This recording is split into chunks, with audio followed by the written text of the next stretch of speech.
The river did not save Mary Bell. A river cannot save anyone. It only covered her tracks long enough for another woman to be blamed.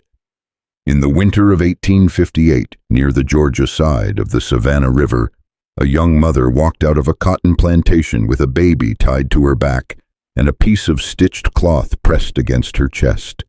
The men who owned that land later claimed she vanished because she had been helped by thieves, radicals, and criminals. They were wrong. She escaped because an old woman in the slave quarters had turned a baby blanket into a map, and before the sun came up, that same old woman had already prepared to die for it. If you're listening from a city, a town, a small island, or anywhere history was buried under polite names, comment where you are listening from, because stories like this were not lost by accident. They were pushed into silence by people who needed their crimes to sound normal. Mary Bell was not born with the name Bell. That part matters. The name came later, after the river, after the search dogs, after the old woman was gone. In the plantation records, if those records told the truth, she would have appeared under another name entirely. A first name written carelessly, a number beside it, a value beside that, a body counted as property, a young woman of good domestic use, 24 years old, recently delivered of a male child. That was how Judge Nathaniel Crow recorded human life. Crow owned 300 acres of cotton land outside Augusta, Georgia, close enough to the Savannah River that fugitives thought about water before they thought about roads. He was not the kind of man who appeared in public with a whip in his hand. He did not need to. He wore black coats, sat in the county courthouse, quoted scripture when it improved his reputation, and spoke of order as if order had not been built on stolen bodies. In town, men called him reasonable. On his plantation, no one used that word unless he was nearby. Mary had arrived there at 16, sold from a smaller farm after the owner's debts became heavier than his conscience. The transfer was written in clean ink. The wagon ride was not. She remembered the boards beneath her knees, the smell of damp rope, the other women not speaking because silence had become a method of staying alive. By the time she reached Crow's plantation, she had learned the first rule of that world. Pain became official only when a white man wrote it down, and most pain was never written down. Her husband had been named Thomas, not by Crow, not by any record Crow respected. That was the name Thomas used among the people who knew him as a man before they knew him as labor. Thomas worked in the cotton fields and sometimes in the gin house when the machines needed hands quick enough not to lose fingers. He was quiet, not because he had nothing to say, but because he knew words could be taken and turned into evidence. He and Mary married in the only way allowed to them, before witnesses who could be sold, under a sky no court recognized, with promises that had no legal protection but still carried more honor than any contract Crow ever signed. When Mary became pregnant, Thomas smiled once. Only once, briefly. He placed his hand over hers, looked toward the quarters to make sure no one loyal to the overseer was watching, and said, "Then we keep him alive." He said him before knowing that was how much he wanted the child to survive. 3 weeks later, Thomas was gone. No warning, no farewell, no final look. Crow sold him south to a trader headed for Louisiana, where cotton and sugar swallowed men whole and sent back nothing but profit. Mary learned of it from an empty sleeping place and the way the others would not meet her eyes. At breakfast, Crow mentioned the sale as if discussing weather. "Good price," he said. That was all. Mary stood near the kitchen door holding a tray she had not been asked to carry yet. Her face did not move. She had already learned what every enslaved person on that land learned early. Grief had to be managed like fire. Too much smoke and someone came to stamp it out. She gave birth 6 months later in a narrow room behind the quarters, with rain hitting the roof hard enough to cover the first critte. Aunt Ruth delivered the child. Everyone called her Aunt Ruth. though she belonged to no one in the way that title suggested.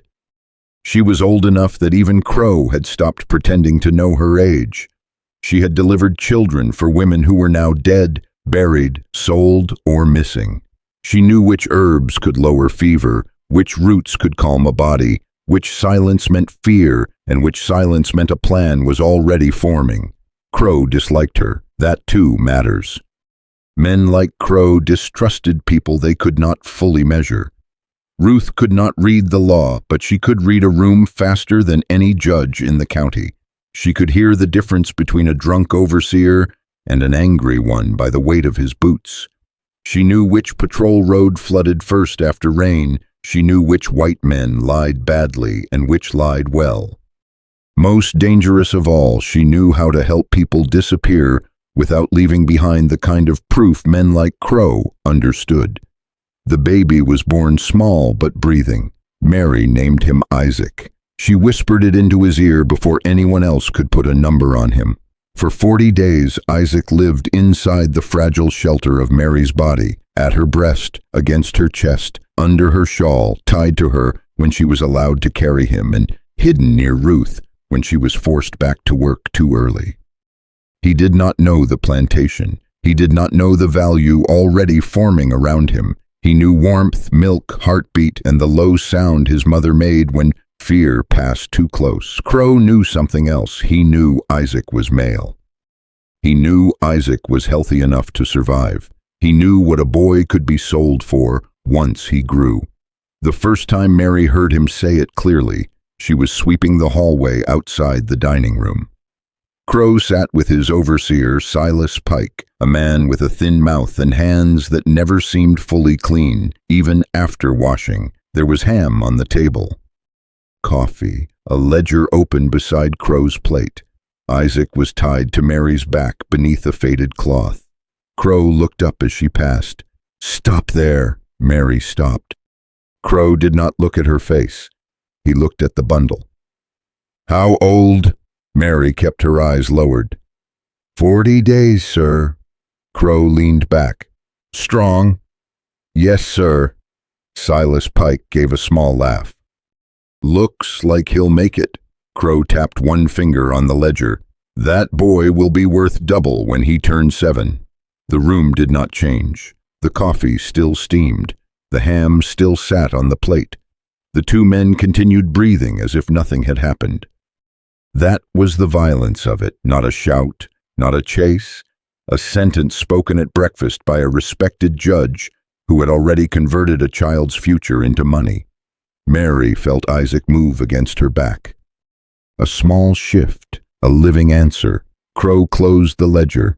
"See that she keeps him fed," he said to Silas. "No use losing value this early." There was the whole system in one instruction. Not mercy, maintenance, not care, investment. Mary walked out of the dining room without dropping the broom. That was how controlled she had become. Her hand did not shake until she reached the wash shed. Then it shook so badly she had to grip the edge of the barrel. Ruth found her there. The old woman did not ask what had happened. On that plantation, some facts announced themselves without needing testimony. Mary's face was enough. The child on her back was enough. The open ledger inside the house was enough. Ruth stood beside her and looked toward the dining room. "He said the age?" Mary swallowed. 7. Ruth nodded once, not surprise, confirmation. That was worse. "You knew he would," Mary said. "I knew he would count him," Ruth answered. "Men like that count before they name." Mary turned then. Her eyes were dry. That kind of dryness comes when tears would waste strength. "I need him gone from here." Ruth looked at Isaac. The baby's cheek was pressed against the cloth, his mouth slightly open, sleeping through the discussion of his life. "No," Ruth said. Mary stared at her. Ruth's voice stayed low.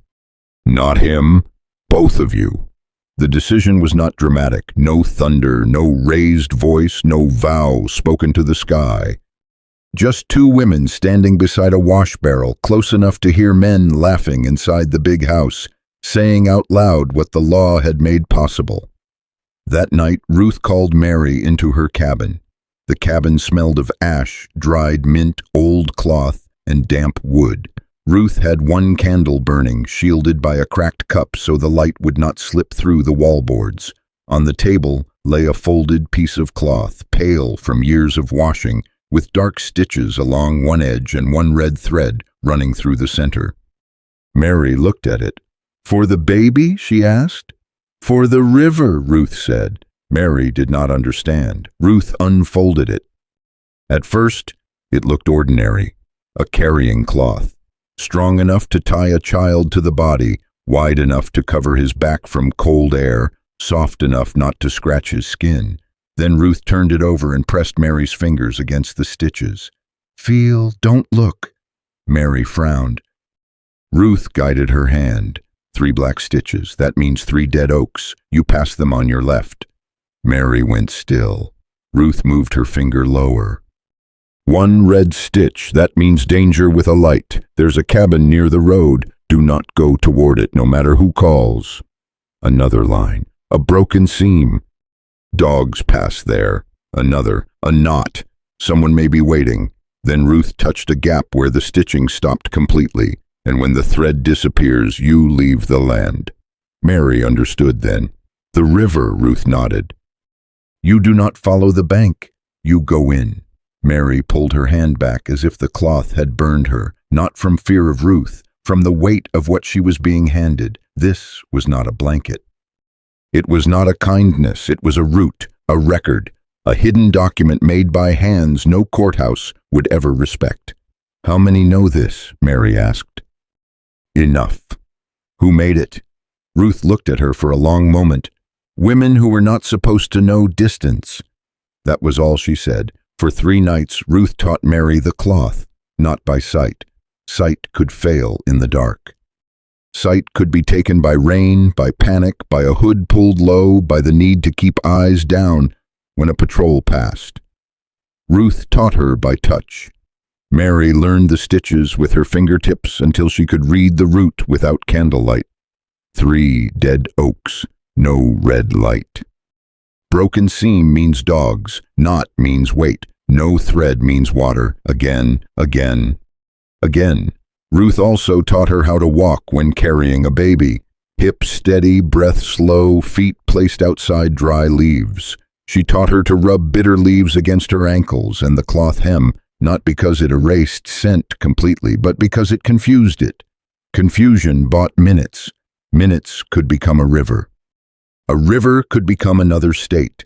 Mary listened like a person already being pursued. During the day, Crow's plantation continued its usual operations. Cotton moved, meals were served. Silas Pike counted tools. Crow attended court and returned with dust on his boots and righteousness in his voice. Nothing in the visible world suggested a mother was memorizing the road out by touching stitches in the dark. That is how many escapes began. Not with rebellion shouted in the open. With a woman learning a seam by heart. On the 6th night, Ruth gave Mary the final instruction. If they catch you before the river, say you were fevered. Say the child would not breathe. Say you lost your head. Mary stared at her. Will they believe that? No.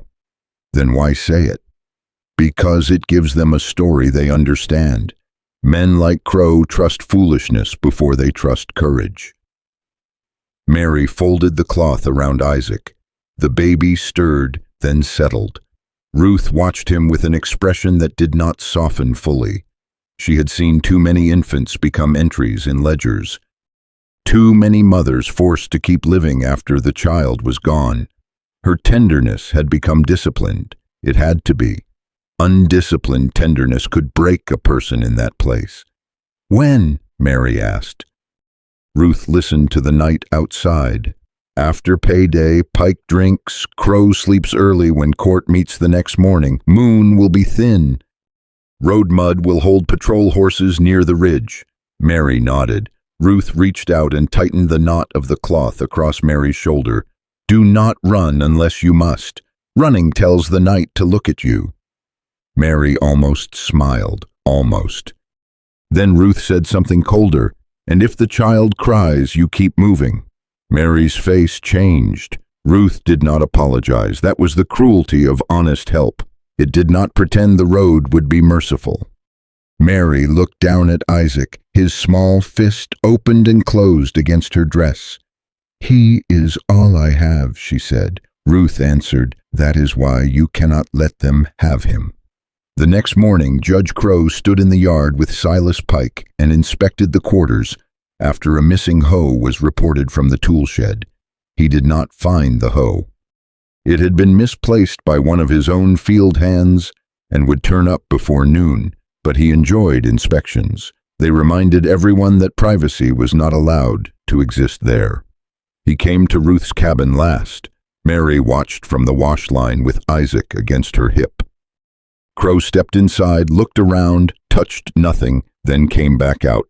"Old woman keeps too many rags," he said. Silas laughed. Ruth stood in the doorway, face unreadable. Crow turned toward Mary. "How is the boy?" Mary held Isaac tighter, but not enough for Crow to notice. "He feeds well, sir." Crow smiled. "Good. Keep him that way." Then he walked back toward the big house. There are records that show how plantations counted births, deaths, purchases, sales, tools, acreage, crop yields, punishment costs, and market prices. There are fewer records showing the exact moment a mother stopped hoping the system might overlook her child. For Mary, that moment had already passed. By sunset, she had hidden 2 pieces of cornbread inside her dress, rubbed the bitter leaves into the hem, and tied Ruth's stitched cloth around Isaac for the last time inside the quarters. Ruth checked the knot once, then again. Outside, Silas Pike was already drunk enough to sing badly. Inside, Mary Bell prepared to walk out of a world that had priced her son before he could speak. She did not know yet that the cloth in her hands carried more than directions. She did not know that Ruth had made another one, a false one. And she did not know that before the river could cover Mary's tracks, an old woman had already chosen to leave her own. The hour after sunset was the most dangerous hour on Crow's plantation, not midnight, not the deep dark when men slept hard and animals settled. The hour after sunset belonged to inspection, counting, orders, last errands, sudden suspicion. It was the hour when overseers remembered unfinished anger and owners walked the yard to prove they still owned it. Mary knew that. Ruth knew it better. So they did nothing at first. That was the first act of the escape, stillness. Mary sat on the floor of the quarters with Isaac against her breast and listened to the plantation close itself for the night. Doors, boots, a bucket dropped near the well. Someone coughing in the next cabin. Silas Pike laughing too loudly from the direction of the shed where he kept a private bottle hidden behind a broken harness. The laugh mattered. Ruth had said it would. Mary did not look at the door. Looking at a door makes other people look at it too. She kept her eyes on Isaac and counted his breaths. The baby fed slowly, then stopped, his mouth still resting against her skin. She waited until his body grew heavy. Ruth had told her not to move while the child was between sleep and waking. That was when infants cried. That was when the whole plan could become a sound.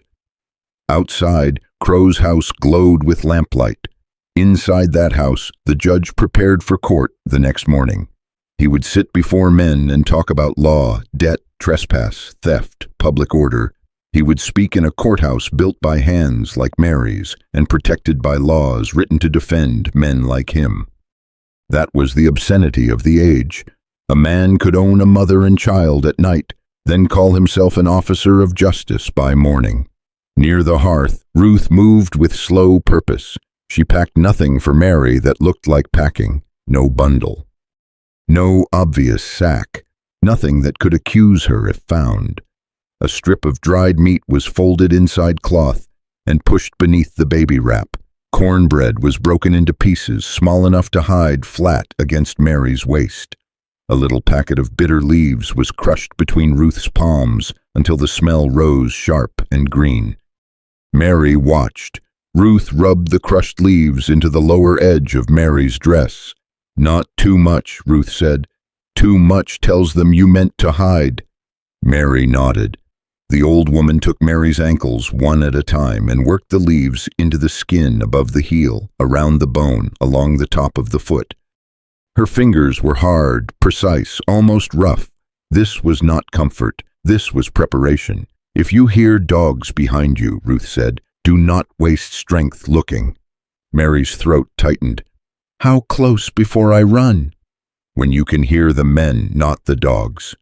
Mary looked at her then. Ruth did not soften the instruction. "Dogs sound closer than they are. Men sound farther than they are. Remember that." Mary repeated it quietly. "Dogs closer. Men farther." Ruth tied the stitched cloth across Mary's shoulder, then untied it and made Mary do it herself. Once, twice, 3 times. The knot had to hold Isaac but loosen fast if she went into water. Too tight. The child could struggle. Too loose. He could slip. In that kind of escape, motherhood became engineering. Every fold mattered. Every knot carried the weight of a life the law had already priced. Isaac slept through it. His cheek rested against the cloth that held the root out. Ruth placed Mary's hand on the stitched edge again. "Say it." Mary closed her eyes. 3 dead oaks on the left. Red stitch means do not go toward the light.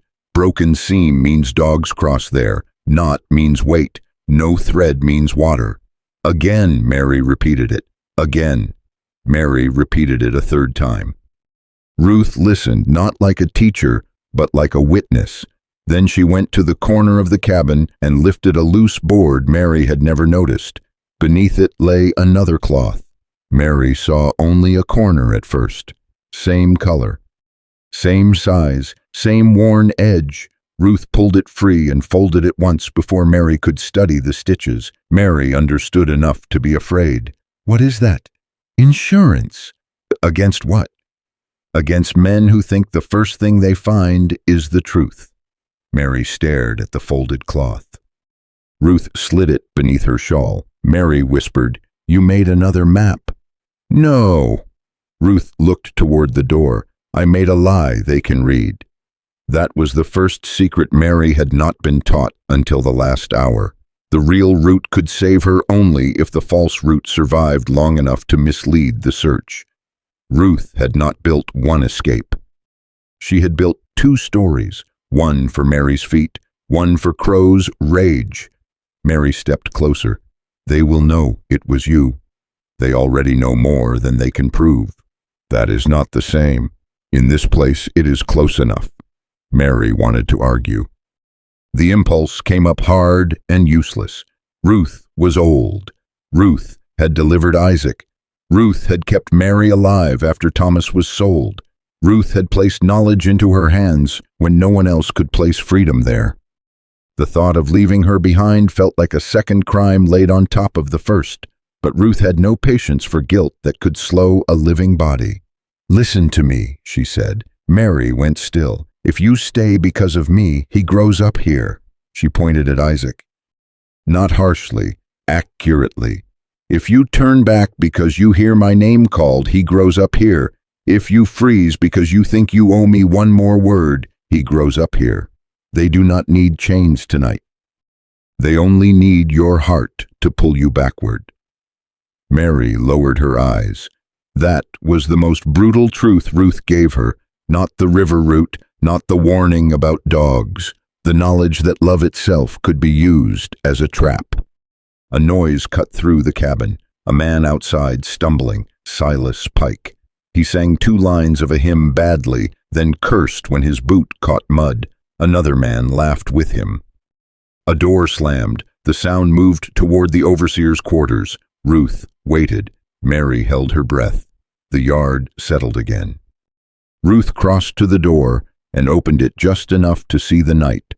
No one stood near the cabin. No lantern moved in the immediate yard. The moon was thin as promised, a weak blade behind drifting cloud. "Not yet," Ruth said. They waited another quarter hour. Mary did not ask how Ruth measured time. Some people used clocks. Ruth used patterns. The second cough from the cook's cabin, the silence after Pike's drinking song, the last patrol around the gin house, the moment when Crow's lamp was carried from the dining room to the stairs. She had spent decades being watched and had turned that punishment into a discipline of watching back. When the signal came, it was not spoken. Ruth touched Mary's wrist. That was all. Mary rose. The room seemed smaller suddenly, as if the walls had moved inward to keep her there. Isaac shifted against her back. She froze. His face tightened, his mouth opened slightly, and for 1 second Mary thought the whole world had narrowed to that small mouth. Ruth took 2 fingers and pressed gently beneath the baby's chin, not to hurt him, only to settle the reflex. She leaned close and made a low clicking sound with her tongue. Isaac's mouth closed. His breathing deepened again. Mary's knees nearly failed. Ruth gripped her arm. "Not now," Mary nodded. Not now, fear later, trembling later, grief later, living first. They did not leave by the front path. Ruth moved a hanging quilt aside and revealed a gap behind the rear wallboards, low enough that Mary had to crouch. It opened toward a narrow strip of ground between the cabins and the woodpile. The gap had not appeared by accident. Nothing Ruth used appeared by accident. Mary slipped through first. The night air struck her face, cold, damp, full of field smell and animal smell and the sour trace of cotton rot near the gin house. She kept low, the stitched cloth pressed into her shoulder. Isaac's weight changed her balance, pulling her backward, reminding her with every step that this was not escape as a single body. This was escape as 2 lives tied together. Ruth came through behind her. Mary turned, startled. "You said—" Ruth put a finger to her lips. The old woman led her behind the woodpile, then along the shadow of the smokehouse. They moved when the wind moved, stopped when the mule in the stable stamped. Crossed the open strip only after a cloud covered the moon. At the edge of the yard, Ruth knelt and pressed something into the mud, the false cloth. Not hidden well, hidden just well enough. Mary realized what Ruth was doing and felt the blood drain from her face. "You cannot leave that here." "I have to. They will search your cabin. They will search every cabin." "Ruth," the old woman turned on her with a look so sharp Mary stopped speaking. "You want them guessing where you went? Or do you want them finding where I tell them to look?" Mary had no answer. Ruth pushed the false cloth halfway under a broken barrel near the path that led east, toward marsh ground and an old logging road that flooded after rain. The kind of place searchers could waste hours. The kind of place a desperate woman might be expected to run if men believed panic had chosen the route. Then Ruth took Mary's hand and placed it on the real stitched edge one last time. "Not east," Ruth whispered. "North first, then the oaks." "Then water." Mary nodded. "Say it." "North first, the oaks, then water." Ruth's face was close now. In the dark, age had stripped down to bone and will. "If you reach the blacksmith, you show the cloth. Not your face, not the child, the cloth. His name? Elias Freeman. And if he is not there, you wait only until the second owl call. If no one comes, you keep moving." Mary swallowed. "Where?" Ruth did not answer immediately. That silence told Mary something she did not want to know. There were limits to even Ruth's planning. Beyond the river, the world did not become safe. It only became less certain. Freedom for someone hunted was not a place. It was a sequence of doors that might or might not open. "If he is not there," Ruth said finally, "you follow the waterline until morning and hide where the bank caves inward. But he will be there." Mary heard the choice in that sentence. Ruth had decided to believe in the one thing she could not control. A lantern flared near the overseer's shed. Both women dropped. Silas Pike stepped out, one hand against the wall, head lowered. He was drunk, but not unconscious. That made him more dangerous. Drunk men saw less, but imagined more. He turned toward the yard and stood there swaying, listening to something only he thought he heard. Mary pressed herself against the ground. Isaac moved. Her hand went back and held him through the cloth. Silas took 2 steps forward. Ruth's fingers closed around a small stone. Mary saw the motion, understood nothing, then watched Ruth flick the stone hard toward the far side of the stable. It struck wood. A mule jerked and kicked the stall. Silas cursed and swung his lantern toward the noise. "Damn animal," he muttered. He staggered toward the stable. Ruth pulled Mary up. "Go." Mary hesitated for 1/2 second. That was all. Ruth shoved her, not gently. "Go." Mary ran low into the tree line. Branches caught her sleeves. Mud sucked at her shoes. Isaac's weight pressed against her spine. Behind her, the plantation did not yet know it had lost what it claimed to own. That ignorance was temporary. Every step had to be taken before the lie ended. She reached the first stand of trees and stopped where Ruth had told her to stop, not because she wanted to, because the route required discipline. A fleeing person who runs only from fear runs in circles. A fleeing person who follows a plan can turn fear into distance. Mary touched the cloth. 3 black stitches, not yet. She moved north. The ground sloped downward. Good. Ruth had said it would. A thorn tore the skin near her wrist. She did not stop. A night bird called once from the left. She froze until it called again from farther away. Not a signal, just a bird. She moved. After several minutes, the plantation sounds thinned behind her. Then came one sharp sound, a dog, not barking at her yet, just awake. Mary's mouth went dry. She kept walking, another bark, then a man's voice from far behind, annoyed, not alarmed. The dog stopped. Mary almost collapsed from relief, but relief was another danger. Relief made people careless. She touched the stitched edge again and kept moving. The first dead oak appeared like a black arm against the sky. Then the second, then the third. Mary passed them on her left. She did not think of Ruth then. She thought only of the next instruction. The cloth had taken over. Stitch by stitch, it reduced terror to tasks. 3 oaks. Left. No red light, broken seam, dogs. She came to the narrow path where the broken seam had warned her. The ground there was open, easier for animals and men. She did not cross it straight. She backed away, circled through heavier brush, and stepped where the wet leaves held less scent. It took longer. Longer was dangerous, but the direct path would have been worse. A red glow appeared ahead, small, steady. The cabin near the road. For one moment, the light looked like help. A person raised inside terror can mistake any human light for rescue. That is why Ruth had marked it. 1 red stitch. Do not go toward the light. Mary turned away. A voice called from that direction. Who's there? Mary stopped breathing. A white man's voice. Not loud, not certain. Maybe a poor farmer, maybe a patrolman, maybe a trap. It did not matter.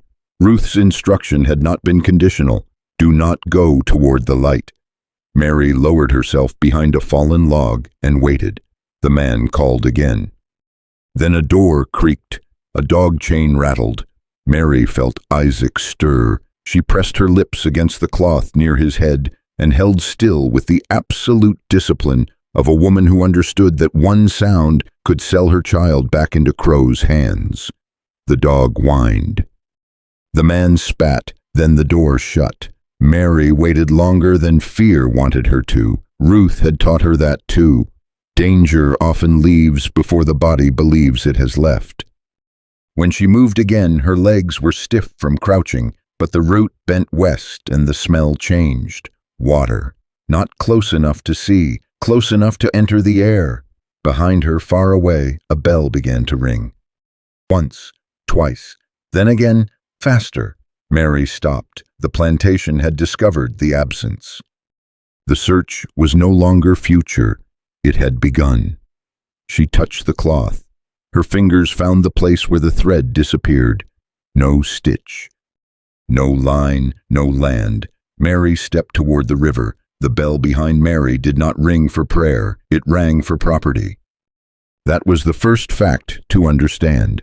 The sound moving through the trees was not panic over a missing woman and child. It was an alarm raised over a financial loss. A judge, a Christian landowner, a respected man of the county, had woken to discover that a mother had acted as if her body and her child belonged to her. In that world, such an act was treated as theft. Mary reached the riverbank with Isaac tied hard against her back and mud up to her calves. The Savannah River lay ahead in the dark, wider than Ruth had described and colder than Mary had imagined. No instruction could make water smaller. No stitched cloth could reduce the force of a current. The map had brought her to the edge. Now the rest had to be done by muscle, nerve, and refusal. She crouched behind a stand of river cane and listened. Behind her, the plantation bell continued. Then came voices, not close yet but moving. Men calling to one another, a lantern swinging somewhere between trunks, a dog barking in bursts, sharp and uncertain, not yet fixed on the scent. Mary pressed her hand against Isaac's back. He was still asleep. That was mercy, and mercy in a place like that was always temporary. She touched the cloth edge. No thread. Water. Ruth had said those two ideas as if they were simple. They were not simple now. The bank dropped steeply in front of her. Roots twisted out of the mud. The water below moved black and heavy, carrying branches, leaves, and whatever else the night had pulled loose upstream. Mary slid down the bank on her side to keep from falling forward. One hand held the root, the other held Isaac through the cloth. Mud smeared her dress. A stone cut her palm. She did not make a sound. At the bottom, her feet sank. The first touch of water closed around her ankles like a warning. She stepped in farther. Cold took the breath from her chest. Not the clean cold of morning air, but the deep cold of a river that had no interest in whether a woman lived. It rose to her knees, then her thighs. Her dress dragged. Each step became heavier than the last. From the bank behind her, a man shouted, "She came this way." Mary froze. A second voice answered farther off, "No, east. Pike found something by the barrels." The false cloth had been seen. For one brief second, Ruth's plan opened inside the dark like a door. Mary did not know the details. She did not know where the cloth had been found, or who had bent to pick it up, or whose hand had held Ruth's lie to lantern light. But she heard the confusion. That was enough. Ruth had put distance between Mary and the first wave of pursuit, not safety. Distance. Mary moved again. The water reached her waist. Isaac shifted. His head turned against her shoulder. His small body tightened with the cold seeping through the cloth.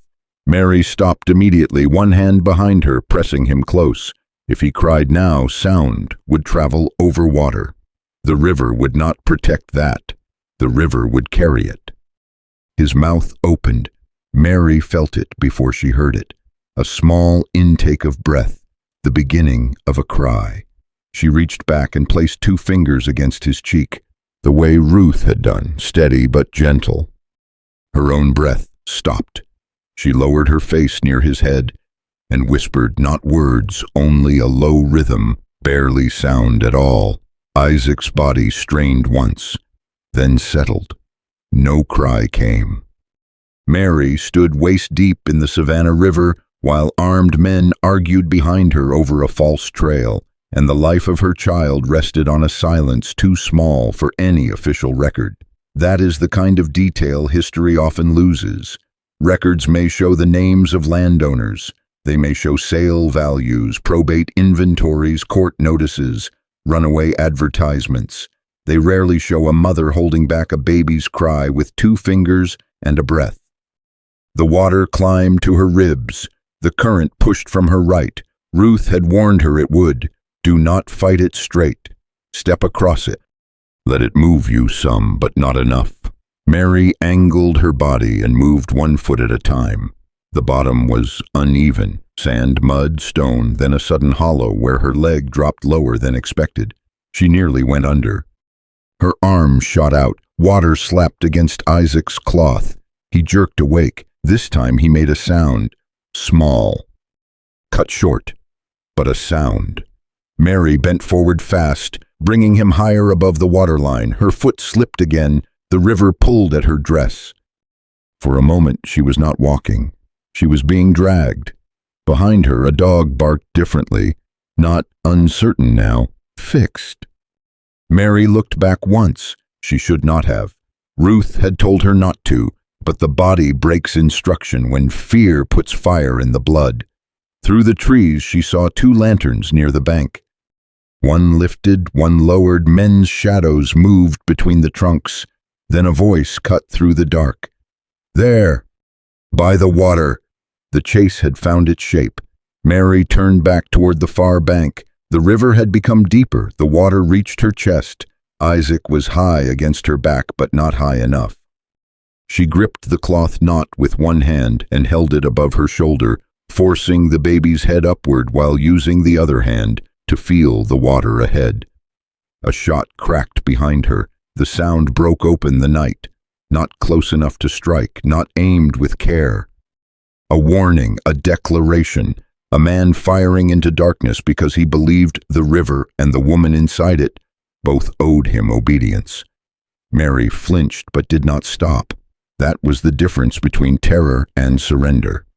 Another man shouted, "Don't hit the child!" Not because he cared, because the child had value. That sentence thrown across the water revealed the whole pursuit more clearly than any confession could have. They were not hunting danger. They were not hunting crime. They were hunting a future worker before he could walk. Mary's foot struck a submerged branch. Pain shot up her shin. She swallowed the sound. Her body wanted to fold. She forced it upright. The current pushed harder near the center. For 10 steps, maybe 15, she made no progress she could feel. The far bank remained a black wall. The near bank remained too close. Her legs moved, but the river seemed to hold her in place, as if the world itself had joined the argument over whether Isaac would belong to her. Then she remembered the second instruction Ruth had given only once. When the middle takes you, turn your shoulder. Mary turned sideways to the current. The pressure shifted. It no longer struck her full in the chest. She gained half a step, then another. Her foot found gravel instead of mud. Behind her, the dogs reached the water. Their barking changed into frustration. They ran along the bank, back and forth, catching scent where it ended, losing it where the river began. Men cursed. One called for a boat. Another said there was no time. Another insisted she could not make the crossing with a baby. Mary heard that clearly. She won't make it. The words did not weaken her. They clarified the terms. If she failed, they would call it proof that she had been foolish. If she survived, they would call it theft.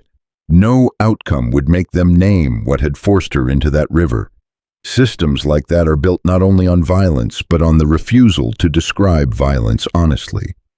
Isaac began to cry, not loud at first. A strained sound, thin from cold and fear. Mary's chest tightened so sharply she almost lost her footing. The cry grew once, then broke into a gasp. Mary reached back with numb fingers. "Hold on," she whispered.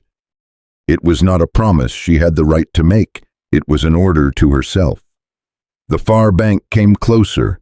A tree leaned out over the water ahead, its roots exposed, gripping the mud like a hand. Ruth had mentioned a leaning sycamore. Mary had nearly forgotten.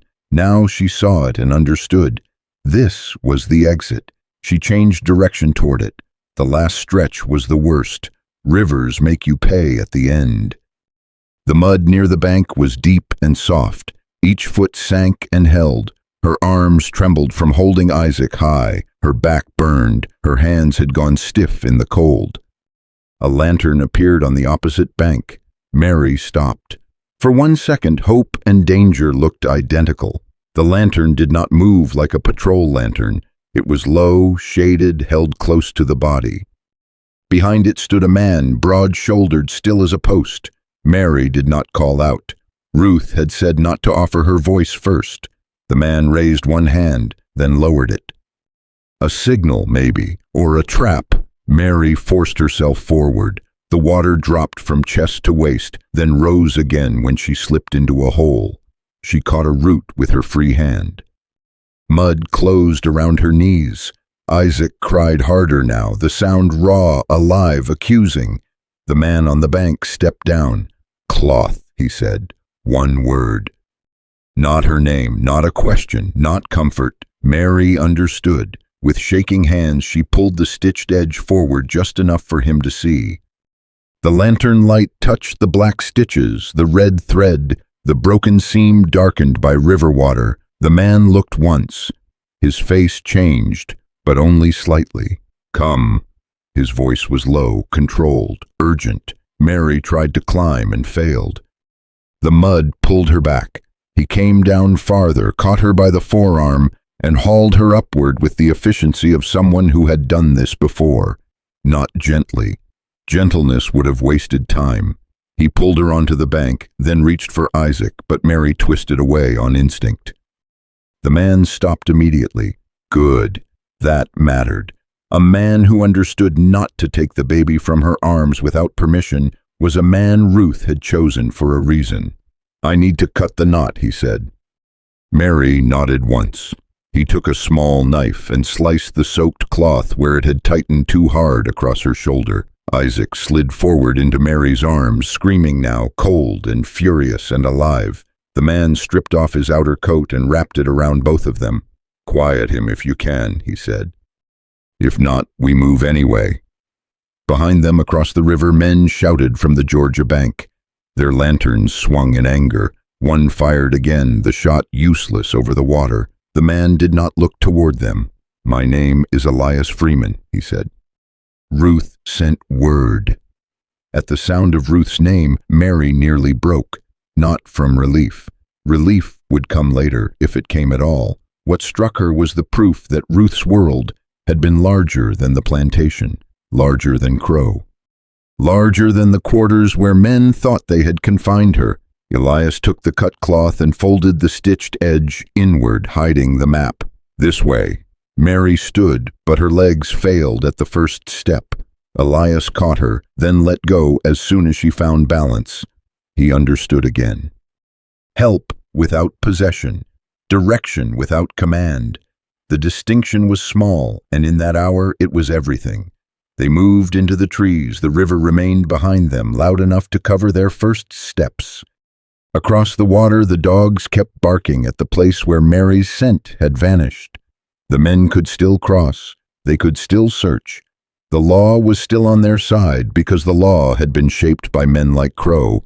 But for the first time that night, Mary was not moving only away from something. She was moving toward someone who had been waiting. Elias led her through a low path between cane and pine, never using the open trail. After several minutes, the river sound faded. The plantation bell was gone. Isaac's crying weakened into exhausted hiccups against Mary's chest. Only then did Elias speak again. "Did Ruth come with you?" Mary stopped. The question entered her like cold water returning. She looked at him. Elias already knew from her silence. His jaw tightened once, then he turned away, not because he felt nothing, because there was no safe place yet for feeling.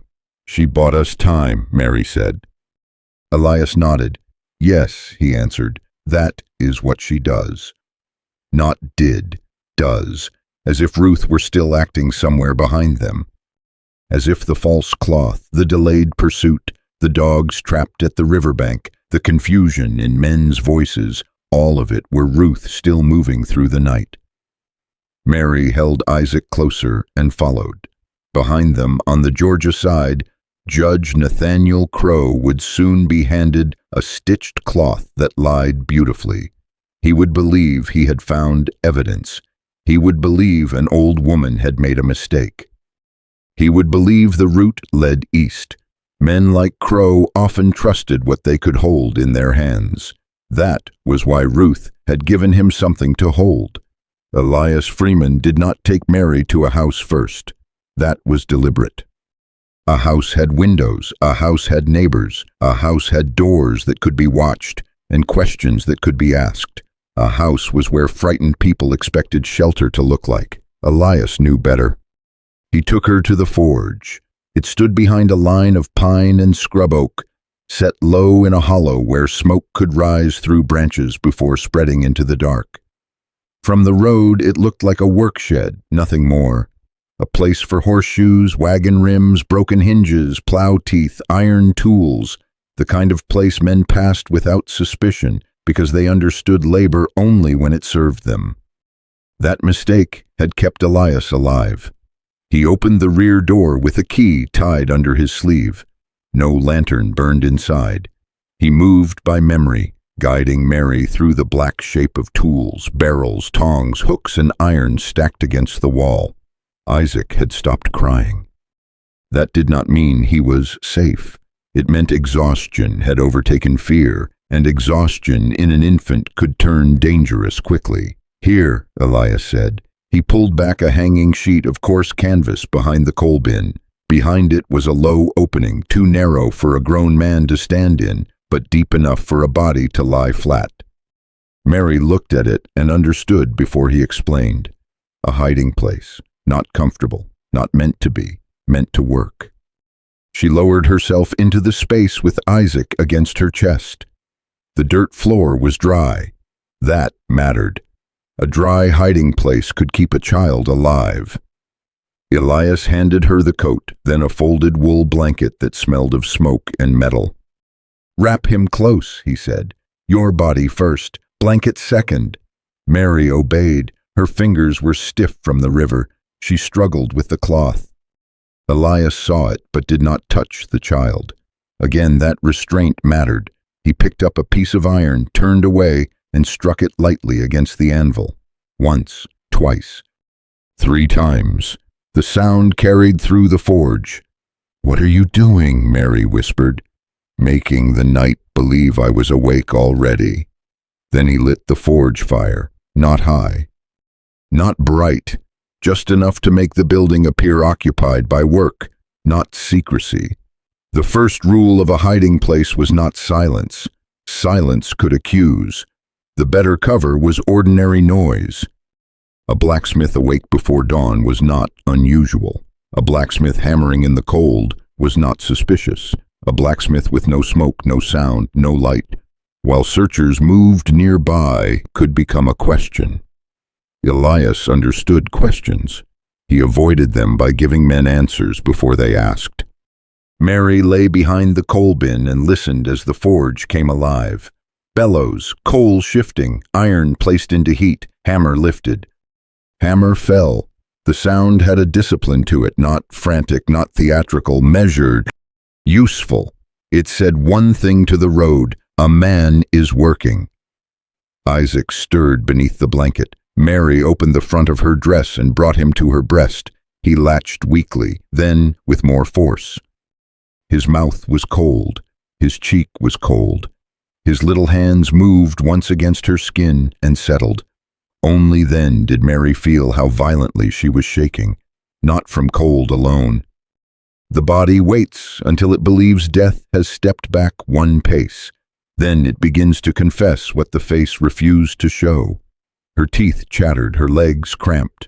Her shoulders burned where the cloth had cut into them. Mud dried against her calves. Her palm throbbed from the riverbank stone. She did not cry, not yet. In the forge, Elias worked. After some time, he came to the hiding place and crouched outside the canvas. "You need to hear this," he said. Mary kept Isaac close.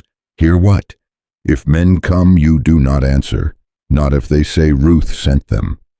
Not if they say my name. Not if they say they have your husband. Not if they say the baby will be spared. You do not answer." Mary's face hardened at the mention of Thomas. Elias had used the name without knowing he had placed a blade exactly where the wound was. "They will lie with what they guess," he said, "and sometimes they guess well." Mary nodded once. Elias placed the stitched cloth on the dirt in front of her. He had wrung out some of the river water. The red thread looked darker now, almost brown in the forge light. "This cloth," he said, "is not just yours." "I know."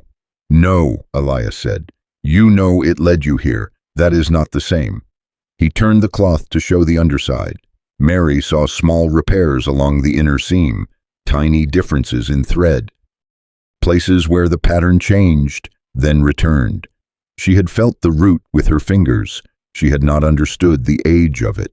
"This edge was sewn by Ruth," Elias said. "This corner was not." Mary looked closer. He touched a line near the bottom.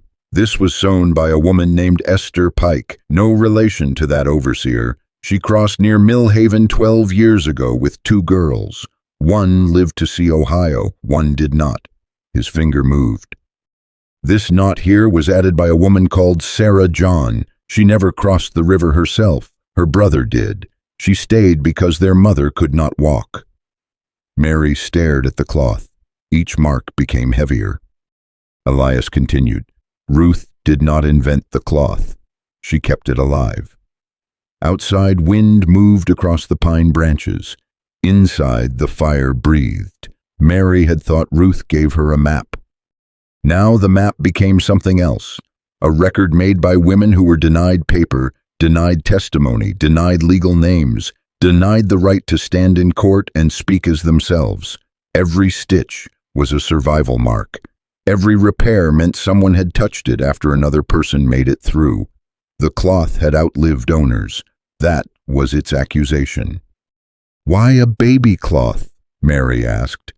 Elias gave a short, humorless breath. "Because men search pockets first, bags second, shoes, hair, waistbands. They look for knives, coins, passes, letters.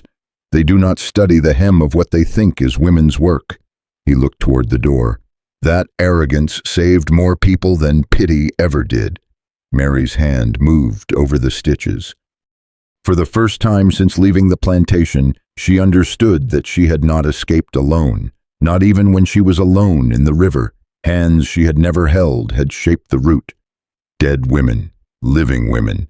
Women sold away, women who could not run, women who had hidden knowledge inside the only objects men allowed them to touch. Needle, thread, cloth, the ordinary tools of people underestimated by design. A horse passed on the road. Elias stood. Mary pulled the canvas inward and covered the opening. The hammering resumed, this time harder. The horse slowed outside the forge. Another horse came behind it. Then a third. Men's voices followed. Mary held Isaac against her breast and put her hand over the back of his head. He was asleep again, but sleep was thin. She could feel every breath. A fist struck the front door. "Freeman!" Elias did not answer immediately. That was also deliberate. A man who answered too fast sounded afraid. A man who waited too long sounded guilty. The fist struck again. Elias set down the hammer, crossed the floor, and opened the door. Cold air entered. Mary could not see, but she heard Silas Pike's voice. "You been awake all night?" "Working since before first light," Elias said. "It ain't first light." "Then before, whatever you want to call it." A pause. Pike did not like that. Men like Pike expected fear to arrive before they did. When it did not, they heard insult. "We're looking for a woman," Pike said. "Young, carrying a baby," Elias answered without hesitation. "At this hour I've seen iron and coal." Another man spoke, not Pike, older. More controlled. "Judge Crow's property crossed somewhere near the river." There it was, spoken plainly enough to convict the speaker before any moral court worth the name. A mother and child reduced to an ownership dispute before dawn. Elias said nothing. The older man continued. "Dogs lost the trail at water. Could have come this side. Could have drowned, Pike said. Mary closed her eyes. Isaac breathed against her. Elias let the sentence sit in the room. Then he said, "You want a shoe fixed or a river searched?" Boots stepped inside. One pair, then another. Mary felt the floor shift faintly beneath their weight. Pike was in the forge. She could smell him now through the coal and smoke, sweat, wet wool, stale liquor. He walked past the anvil, past the tool wall, past the barrel where scrap metal was kept. Mary watched shadows move beyond the canvas. Her heart beat so hard she feared it would become sound. "Big place for one man," Pike said. "Small place for work," Elias answered. Something metal fell. Pike had knocked it down on purpose. Elias did not react fast enough to show fear. He picked it up only after a moment. The older man said, "You know an old woman named Ruth on Crow's Place?" Elias's silence changed. Mary felt it, though she could not see him. Then Elias said, "I shoe horses for half the county. I know names when people pay me." Pike laughed. "She don't pay nobody." "No," Elias said. "Then I don't know her that way." It was a dangerous answer, not a lie too clean, not a truth too useful.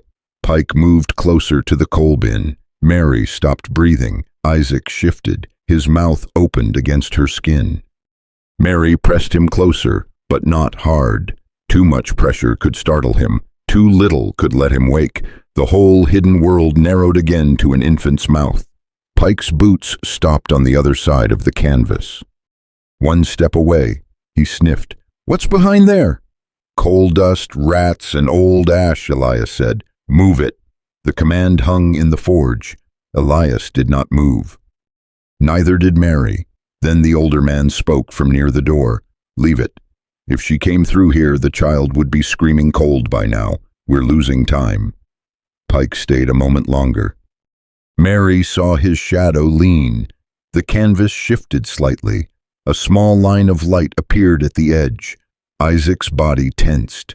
Mary placed her lips against his forehead and held still with a control so severe it became its own kind of pain. Then Pike turned away. His boots moved back across the floor. "Crow says there was a cloth," he said. Elias resumed work at the anvil, but slower now. "What kind?" "Stitched." "Old woman had it hidden. Looks like markings. We think it points east." Elias struck the iron once. The sound covered whatever his face might have done. "Then why are you west?" No answer came quickly. That was the first clean cut Elias made in the lie. Pike cursed under his breath. The older man said, "Because Pike's dogs argued with the river." Elias struck again. "Dogs do that." The men left several minutes later, but Elias did not open the canvas. He worked for another half hour. Maybe longer. Mary lost track of time behind the coal bin. Her legs numbed. Isaac slept. The fire rose and lowered side. Outside, horses moved away, then returned briefly, then moved away again. Only when the road had been silent long enough did Elias crouch and lift the canvas. Mary looked at him. His face was damp with sweat, though the morning was cold. "They found Ruth's cloth," she said. "Yes. They believe it?" "For now." "For now," Mary repeated. Elias nodded. "Crow will not believe confusion for long. Men like him can accept being cruel. They cannot accept being fooled." He took the stitched cloth from the floor and handed it back to her. "You leave here before noon." Mary's body protested before her voice could. "I cannot walk that far." "You will not walk first." He crossed to the rear wall and pulled aside a stack of old boards. Behind them stood a narrow handcart with a false bottom, blackened with coal dust. Not a wagon, too obvious. Not a carriage, too expensive. A work cart, the kind a blacksmith might push toward a mill, loaded with iron scraps and broken farm pieces no one wanted to touch. Elias lifted the top layer. A space lay beneath. Mary understood. Again, not comfort, function. "You and the child go under," he said. "I take you to a woman named Grace Holloway near Silver Bluff. From there, someone else decides the next road. Someone else? That is how it works. Mary looked down at Isaac. A road made of strangers, a life dependent on people she had never met. Elias saw the hesitation. Ruth trusted me, he said. Mary looked at him then.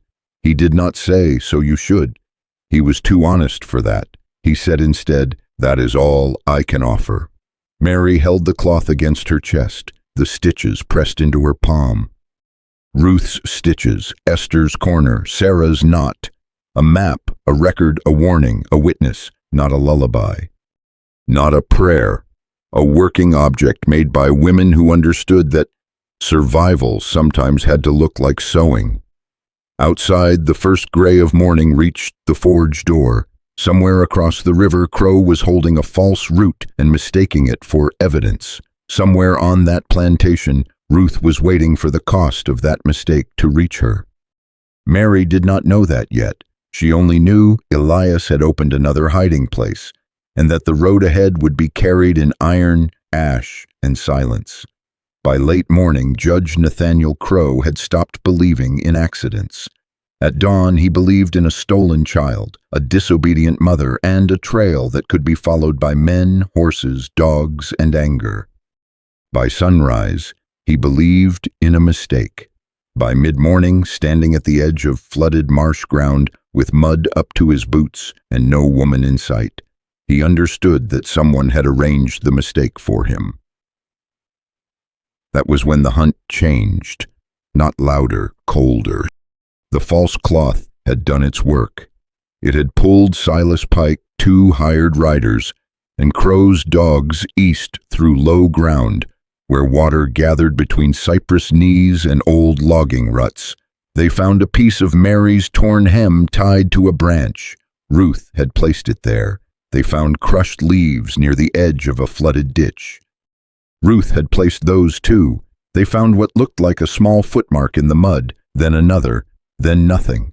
The men wasted hours searching a direction Mary had never taken. That was the brilliance of the lie. It did not ask them to believe something impossible. It gave them the story they already wanted, a frightened mother running badly, leaving signs, making errors, moving toward the first cover she could find. Men like Crow trusted panic when they believed it belonged to someone beneath them. By the time the dogs lost the false trail for the 3rd time, Silas Pike had begun to curse the old cloth. He held it in one hand, wet with marsh mud, the stitched markings darkened and frayed. Maybe she changed direction, one rider said. Crow turned to him. She did not make this. The rider said nothing.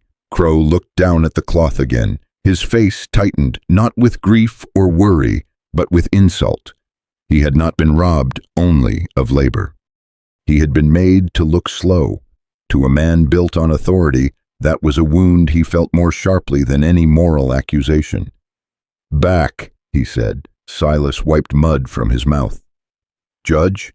Back to the quarters. Silas understood then. The dogs were turned around. The riders followed. The marsh kept their prints, swallowed their time, and gave them nothing. Ruth had done more than mislead them. She had delayed them until the sun made the river crossing harder to conceal and easier to regret. Every minute Crow spent in the wrong place was a minute Mary was farther from his reach. But delay has a cost. Ruth had calculated that too. When Crow returned to the plantation, the yard had gone quiet in the way places go quiet, when everyone knows punishment is coming, but no one knows where it will land. The people in the quarters kept working. That was how terror showed itself there, not by stopping, but by continuing too carefully. A woman carried water without spilling. A man mended a harness with his head lowered. 2 children old enough to understand fear, but not old enough to hide it, stood near a doorway until their mother pulled them inside. Crow dismounted without handing the reins to anyone. That alone told the yard something. Silas Pike walked beside him, still holding the false cloth. Crow went first to Mary's sleeping place. He looked at the empty pallet, the small piece of broken cornbread left beneath the wall, the absence of baby cloth, the absence of mother and child. Absence was the only evidence Mary had left behind. And even that had been arranged by necessity, not choice. Silas kicked at the pallet. Somebody helped her. Crow did not answer. He had moved past that fact already. He went to Ruth's cabin. The old woman was seated inside when they came, not hiding, not trembling, sitting on a low stool beside a cold hearth, hands folded in her lap. The cabin looked ordinary. Too ordinary. That was another kind of defiance. Nothing scattered, nothing exposed, no panic left in corners for Crow to feed on. Crow stepped through the doorway. Ruth did not rise. That was the first offense he could name without naming the real one. "You knew," he said. Ruth looked at him directly. Crow held out his hand. Silas placed the false cloth into it. Crow unfolded it in front of her. The stitched lines showed under the daylight now. Black thread, red thread, broken seam, false knots leading east. A language Crow could not truly read, but could understand enough to hate. "This came from your hands." Ruth did not look at the cloth. Crow watched her face carefully. He wanted fear. Fear would restore the order of the room. Fear would tell him he still occupied the position he believed was natural. Ruth gave him nothing useful. "It is cloth," she said. Silas stepped forward. "Do not play simple." Ruth turned her eyes to him, then back to Crow. Crow's voice lowered. "You sent her to the marsh." Ruth said nothing. "You thought I would chase mud while she went another way." Still nothing. There is a form of silence that is not emptiness. Ruth's silence was crowded. It held the river, the real cloth, Mary's child, Elias's forge, every woman who had sewn one piece of knowledge into another and passed it on beneath the notice of men who thought themselves observant. Crow felt that crowding and called it insolence. "Where is she?" Ruth's answer was calm. "Gone." The word struck harder than a denial. Not missing, not hiding. Gone. Crow's face changed. Silas moved before Crow ordered him to. He grabbed Ruth by the arm and pulled her from the stool. She stumbled once but did not cry out. Outside, people in the yard lowered their heads, not because they did not care, but because looking directly could become an accusation against them. That, too, was part of the machine. It forced witnesses to pretend not to witness. Ruth was brought into the open yard. The false cloth was thrown at her feet. Crow stood before the quarters and spoke loudly enough for everyone to hear. "This woman helped steal my property." No one answered. The sentence was obscene in its precision. He did not say she helped a mother save a child. He did not say she exposed a crime. He said property, because the law had given him that word, and men like him hid inside legal language when plain language would condemn them. Ruth looked down at the cloth. For the first time, something like satisfaction crossed her face, small, almost invisible. Silas saw it and mistook it for mockery. Where did she go? Ruth lifted her eyes. "You lost her." Silas struck her across the face. The yard flinched, but Ruth did not fall. The scene does not need decoration. It was brutal enough in its fact. An old woman hit in front of people she had delivered, healed, buried, and protected, because she had helped a child escape being priced. Crow did not stop Silas, he only watched. That is how respectable cruelty works. It lets rougher hands perform what clean hands have ordered. "Ask her again," Crow said. Silas did. Ruth gave the same answer. "You lost her." By noon, she had been locked in the smokehouse, not the jail in town.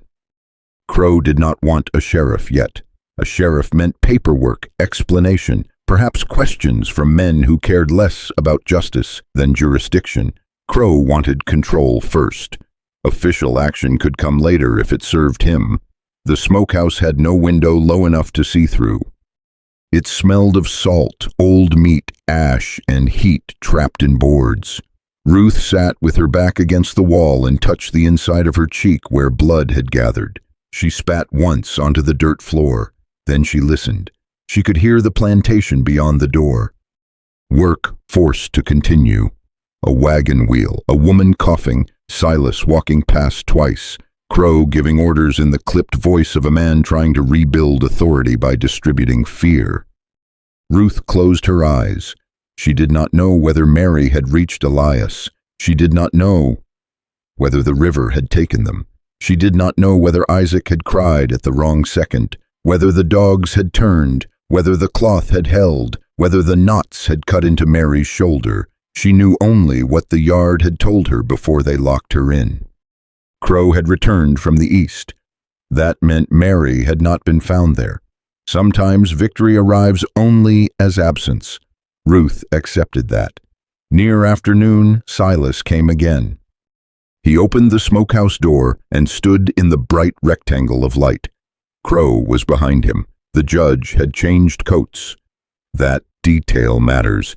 He had gone inside, washed, dressed again, and returned to interrogate an old woman, as if order of clothing could restore order of ownership.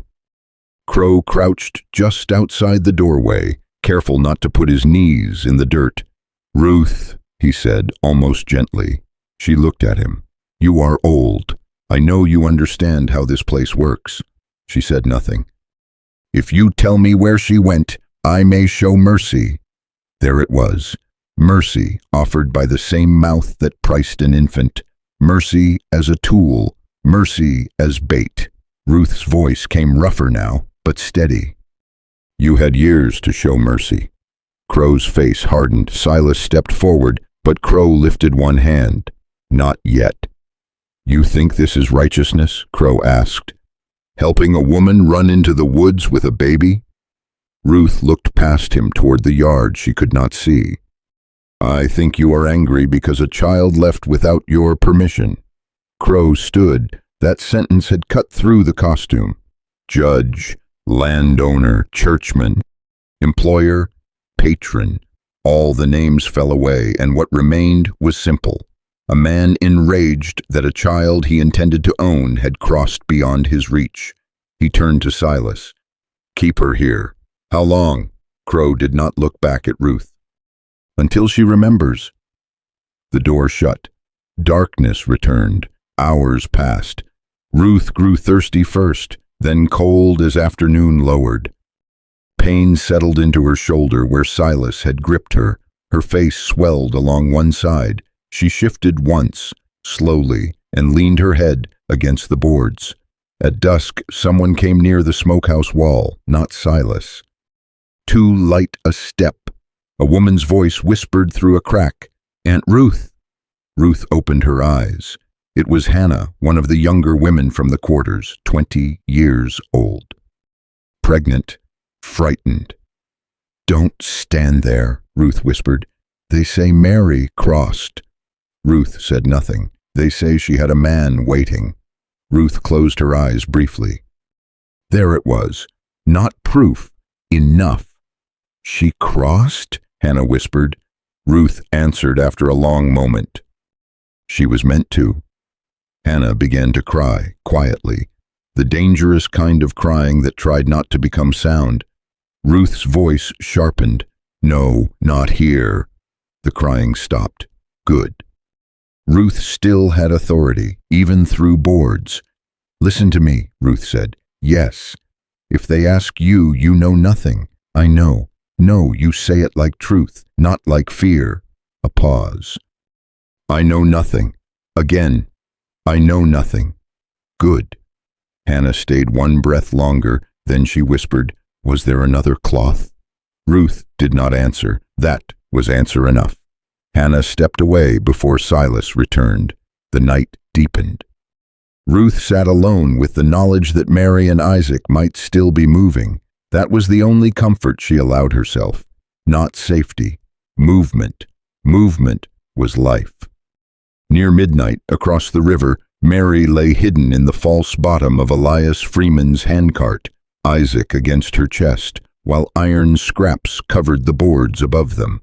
She did not know Ruth was locked in darkness.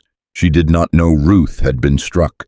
She did not know Crow had offered mercy like a knife handle turned outward, but she woke once when the cart stopped. Elias had halted under trees to wait for riders to pass. Through the boards above her, Mary heard hooves on the road. and a man say, "Crow's old woman won't talk." Mary's body went rigid. Isaac slept against her. The riders moved on. Elias did not speak. The cart remained still until the road emptied again. In the dark, beneath iron and ash, Mary understood the shape of the price. Not fully. Enough. She pressed her hand against the stitched cloth hidden beside her ribs. The real one, the one Ruth had saved by giving Crow a lie. For the first time since the river, tears came. No sound, no movement. Just water leaving the body, because the body had learned what the mind could not yet carry. By morning, Crow would still believe he could recover what he had lost. Silas would still believe pain could make Ruth useful. The plantation would still rise and work under orders, as if nothing sacred had happened in the night. But something had happened. A child once counted for sale was no longer where the ledger said he was, and an old woman, locked in a smokehouse with blood in her mouth, had forced a judge to chase a lie while the truth moved north under a blacksmith's scrap iron. Mary did not become free in one moment. That is a comforting lie people tell when they want escape to sound cleaner than it was. The river did not make her free. Elias Freeman's cart did not make her free. The woman near Silver Bluff who opened a cellar door before sunrise did not make her free. Each of them only moved her from one danger into another danger, with more distance between her and Crow. Freedom for Mary came in pieces small enough to hide. A dry blanket. A door that locked from the inside. A bowl of cornmeal handed without questions. A road crossed before dawn. A new name spoken quietly by a woman who understood why names had to be handled like fire. Grace Holloway lived in a narrow house behind a wash yard on the South Carolina side, near a settlement where free black families, hired laborers, fugitives, and people with uncertain papers moved around one another with disciplined caution. The house did not announce itself as refuge.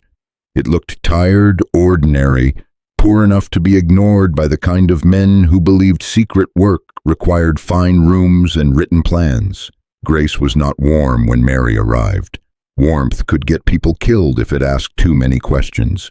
She opened the cellar, looked once at Isaac, once at Mary's soaked dress, once at the stitched cloth folded under Mary's arm. Then she said, "Down." Mary went down. The cellar was low, with packed dirt underfoot and shelves of jars along one wall. Isaac slept against her chest, wrapped in the coat Elias had given. Mary's legs were swollen from walking, hiding, crouching, then lying under scrap iron for hours while the handcart moved along roads where any white rider could have stopped them and asked what Elias was carrying. Elias stayed only long enough to speak with Grace in the yard. Mary heard fragments through the floorboards. Crow knows. Ruth? A pause. Taken. Grace said nothing for a long time. Then Elias's cartwheels moved away. Mary sat beneath the house and held Isaac until her arms went numb. Above her, Grace walked from room to room, performing normal life as cover. A kettle moved, a chair scraped, water poured. Once a customer came to the door with laundry tied in a bundle and complained about a torn cuff. Grace answered sharply, like a woman with no patience for foolishness. The customer left, without knowing a fugitive mother and child were lying beneath her feet. That was how the network worked. No one looked heroic while doing it. Heroism looked like laundry, ironwork, bad roads, cellar doors, and women who did not invite gratitude because gratitude took time. On the second night, Grace brought Mary upstairs. The room was dark except for one lamp, wick turned low. Isaac had a fever from the cold river, not high, but enough to make his skin too warm and his breathing uneven. Mary held him while Grace mixed willow bark and water, then cooled his forehead with a cloth. Mary watched the old motion of the hands and thought of Ruth. Grace saw it. She taught you? Mary did not ask who. Yes. Grace dipped the cloth again. She taught half this road. Mary's face tightened. Is she alive? Grace did not answer quickly enough. That was the first answer. Mary looked down at Isaac. Grace spoke carefully. Last word, said Crow, locked her up. Elias is trying to learn more. Mary nodded. Her face did not break, not because she felt little, because Isaac was hot in her arms and grief had to wait behind the child's breathing. By morning, the fever dropped. Mary slept sitting upright, one hand on Isaac's chest, feeling every rise and fall. Grace let her sleep until the sun was high, then woke her with food and a warning. You cannot stay long. Barry took the bowl. I know. No. You know men are looking. You do not yet know how long they look when pride is wounded. Mary looked at her. Grace sat across from her, hands folded. Crow will not chase you because he needs that baby more than the others. He will chase because Ruth made him a fool in front of his own men. The words landed without drama. They were worse for that. Grace leaned forward. You go north in stages, not straight. Straight roads are for people with papers men respect. You move like water moves, bend when forced. Split when watched.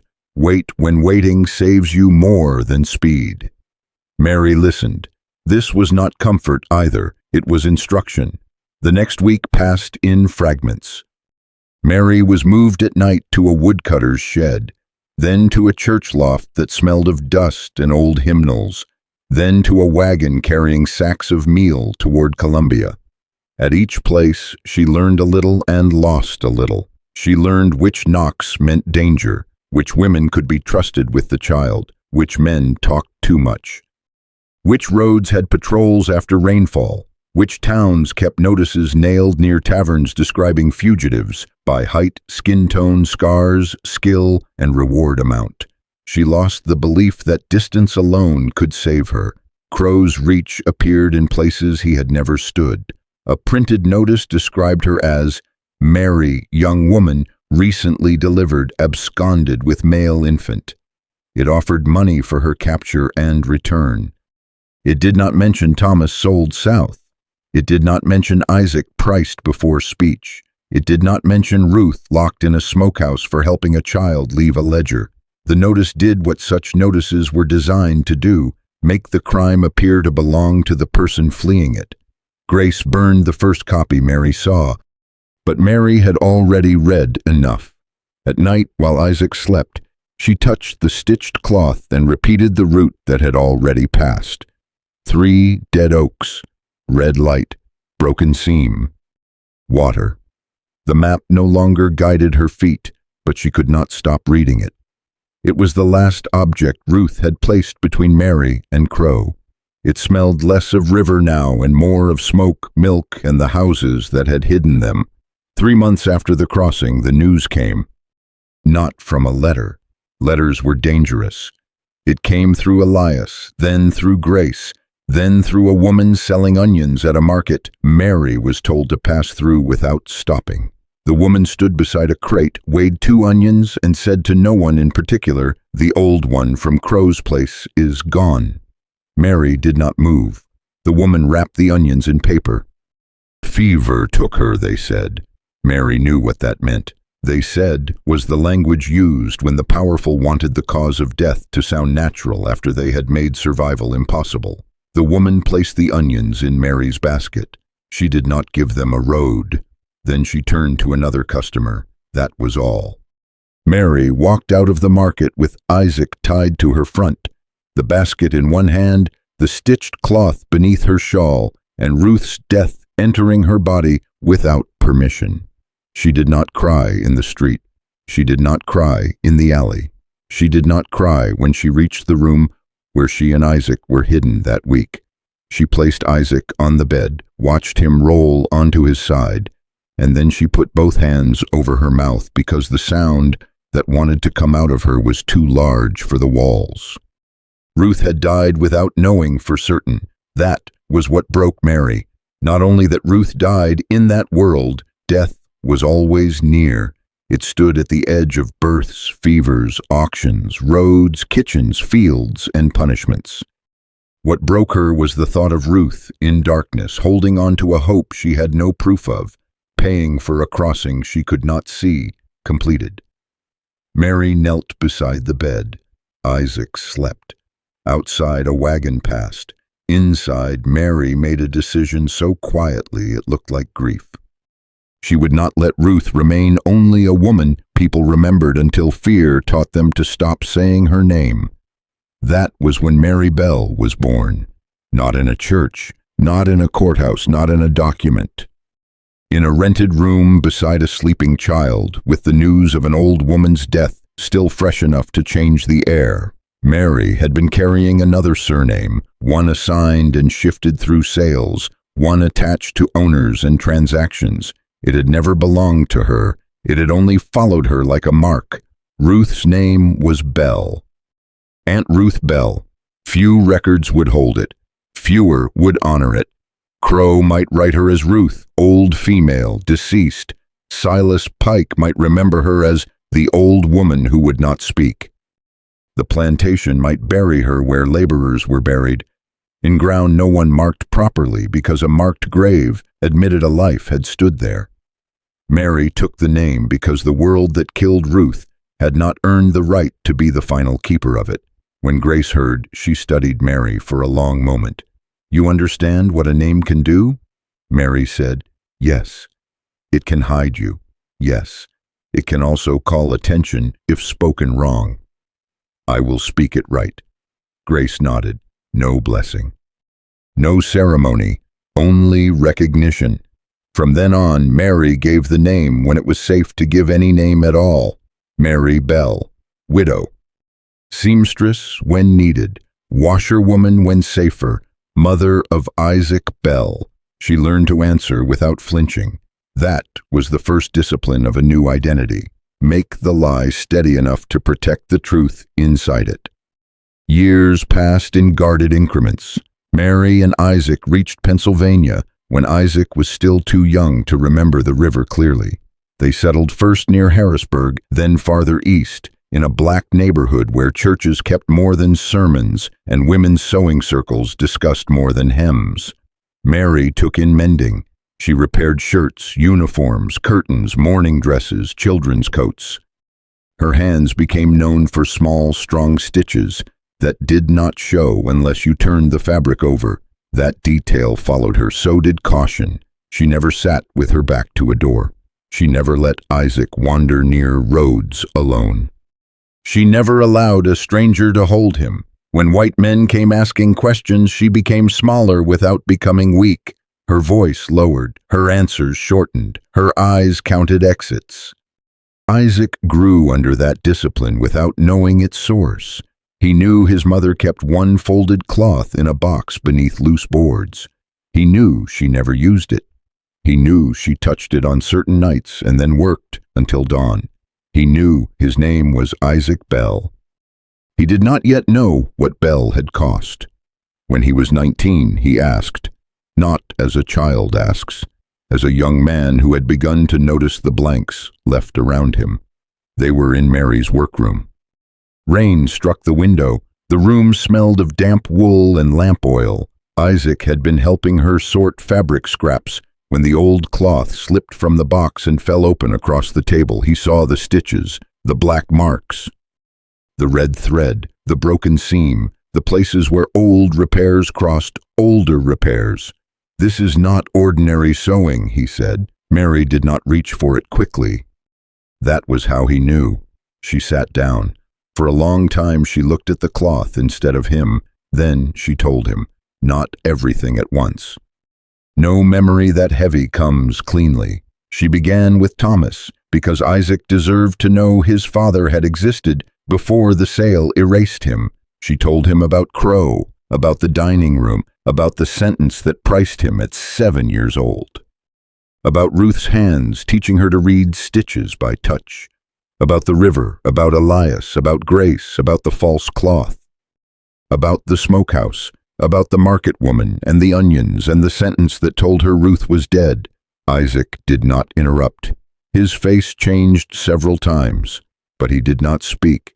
When Mary finished, the rain had slowed. Isaac touched the cloth with 2 fingers. "She died for us?" Mary looked at him. "She chose you before you could choose anything." His jaw tightened. And Belle? Mary closed her hand around the edge of the cloth. That was her name. Isaac looked up. Our name? No. Mary's voice remained controlled, but something old moved beneath it. It became ours because she gave us a life to carry. Isaac stood abruptly and walked to the window. For a moment, Mary thought he was angry at her, for silence, for delay, for building his childhood on a truth hidden under floorboards. Then she saw his shoulders. He was crying without sound.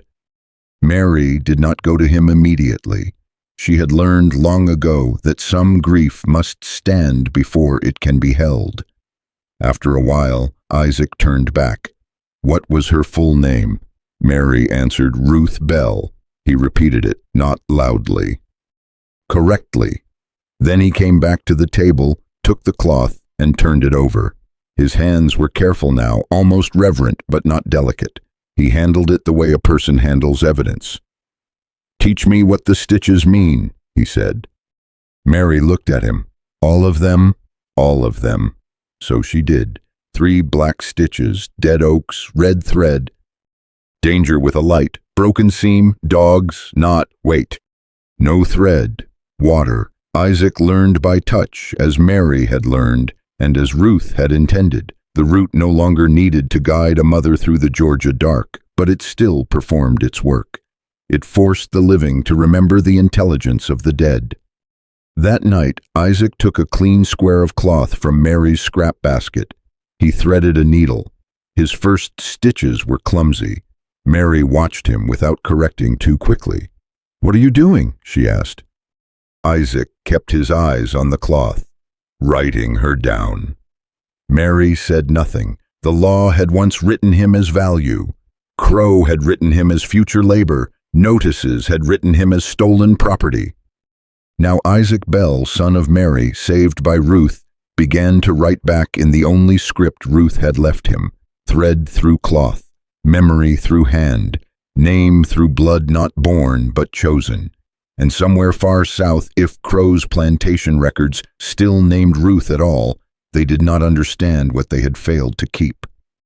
They had kept no grave worthy of her. They had kept no testimony. They had kept no confession, but they had not kept her name from crossing the river.